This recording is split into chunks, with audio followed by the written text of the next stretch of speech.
برحب فيكم حبايبي بفيديو جديد وأكلة جديدة.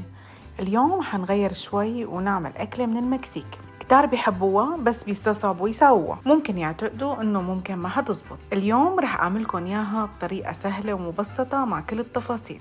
قبل ما نبلش حبايبي حابة لكم إنه في كتير من اللي عم يشوفوا الفيديوهات ما لهم مشتركين بالقناة. أتمنى من كل حدا عم يشوف فيديوهاتي وتعجبه إنه يشترك بالقناة، وهيك أول شي بيوصلكم جديد وتاني شي بيقدم لي الدعم، وشكرا كتير مسبقا.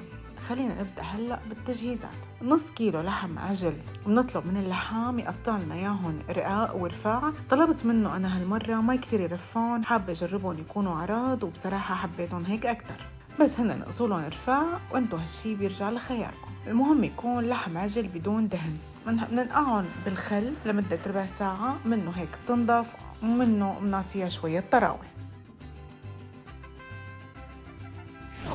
لبين ما تنتقع اللحمة رح نجهز الخلطات اللي بنحطها مع الفاهيتا.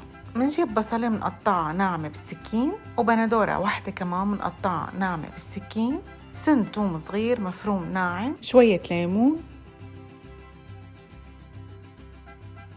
معلقة صغيرة دبس بندورة ومعلقة صغيرة دبس فلفل،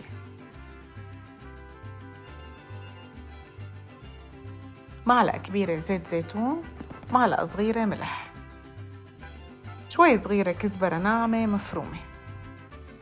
وهي أول خلطة من خلطات الفاهيتا بتكون جاهزة. المكون الثاني بنجيب أفوكادو، بدنا إياها تكون طرية شوي، نهرسها ناعم وبنحط لها كمان شوية ليمون ورشة ملح.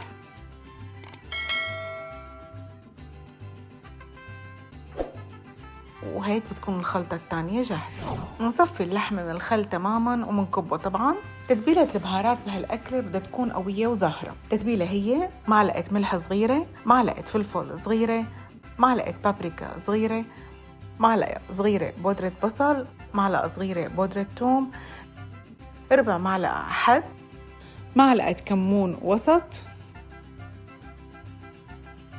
ربع كاسة زيت زيتون،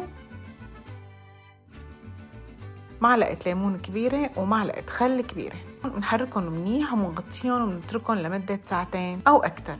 ومثل ما بقولكم دايما، كل ما جهزتوهم قبل بوقت بيكون أطيب، وإذا جهزتوهم قبل بيوم كمان بيصيروا أطيب وأطيب. هلا بنجيب مقلاية حامية وبنحط فيها زيت أو زبدة، وبننزل على المقلاية بصلة كبيرة شرائح،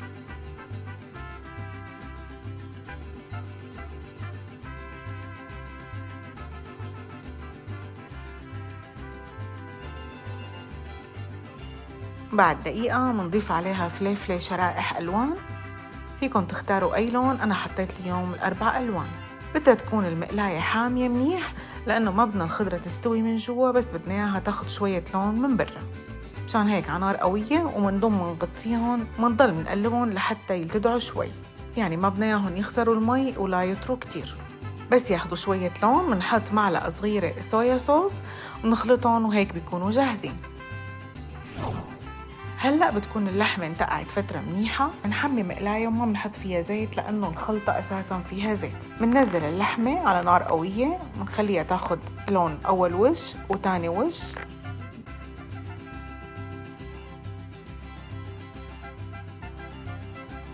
الأكلة حتنزل كتير سوائل، لا تخافوا ما في مشكلة، كلياتها بتنشف.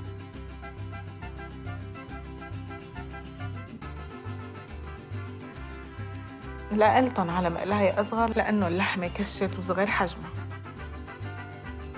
بنغطي الطنجرة وبنتركهم يستووا، وكل شوي بنقلبهم وبنتأكد إنه استووا منيح.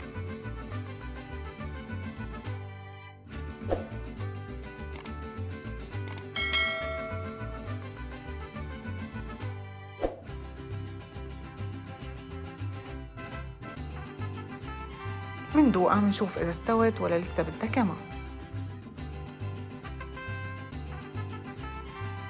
بس نتأكد إنه استوت، نجيب الفلفلة والبصل ونحطهم فوقها وبنقلبهم تقليبة سريعة مع بعض. حبايبي لما نقدم الفاهيتا لازم تكون كتير سخنة، أو حتى نحن عم نلف السندويش لازم نجيبها دغري من النار ونلف فيها السندويش، يعني مثل ما بيقول المثل الشعبي من الغلوة للكلوة. هلأ بنجيب خبز التورتيه الجاهز من السوبر ماركت، بنسخنه شوي. إذا ما بتحبوا يكون دسم فيكم كمان بس تسخنوه من دون ما تسقسقوه بالزيت. بنغطي المقلاية ونحن عم نسقي الخبز حتى ما ينشف، وما بدنا إياه أبدا يتأمر، بس بدنا إياه شوي يسخن. هلأ بنجيب الخبزة وبنحط عليها شوية ساور كريم أو الكريمة الحامضة، بنحط طبقة خفيفة، وبعدين طبقة خفيفة من الأفوكادو اللي حضرناها، وبعدها بنوزع اللحمة والخضرة وهي سخنة كتير، وفورا بنحط فوقها جبنة شيدر مبروشة.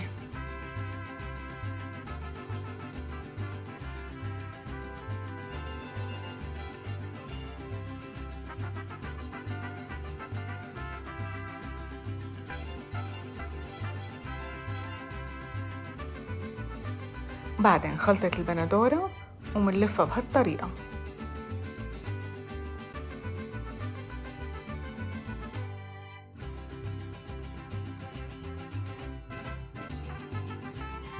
حلف واحدة تانية ورجيكم.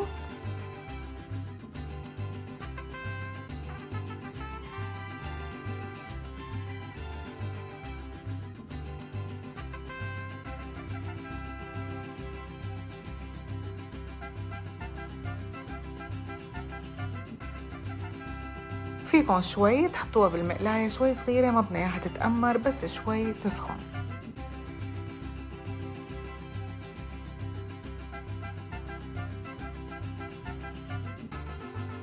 وهذا الشكل النهائي.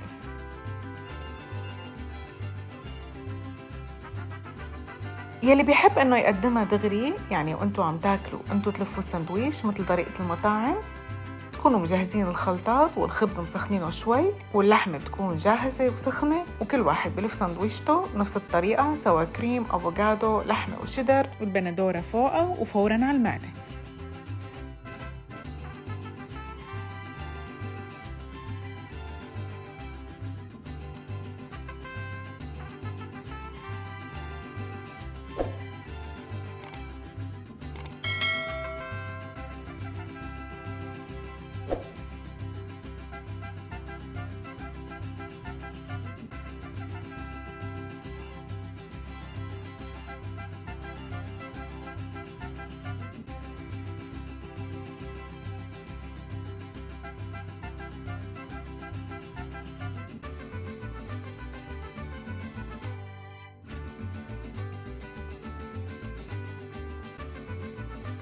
ريحتها بتجنن وطعمتها كتير كتير كتير طيبة. وهيك أكلتنا خلصت. ألف صحة وهنا من المكسيك، بقلكم أديوس أميغوس. بتمنى تكون عجبتكم الوصفة، هي أبدا مو صعبة وكتير كتير طيبة. أجربوها وخبروني إذا عجبتكم، ولا تنسوني من التعليقات ولايك وشير وسبسكرايب للقناة. بشوفكم إن شاء الله فيديو جديد، بأمان الله.